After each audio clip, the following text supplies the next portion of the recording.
DJ राज कर्णपुरा। क्या नाम है आपका? DJ Chaitu exclusive. कुछ भी बोलते हो।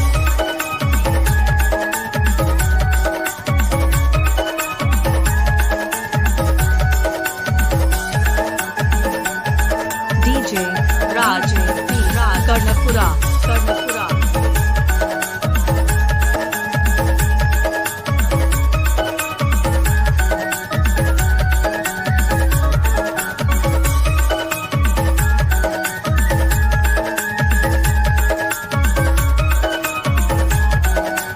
डीजे राज कर्णपुरा।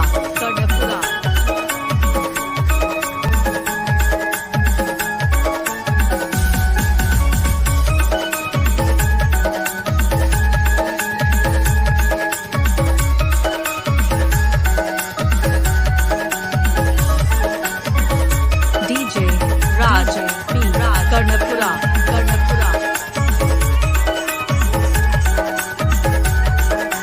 क्या नाम है आपका? DJ Chaitu exclusive.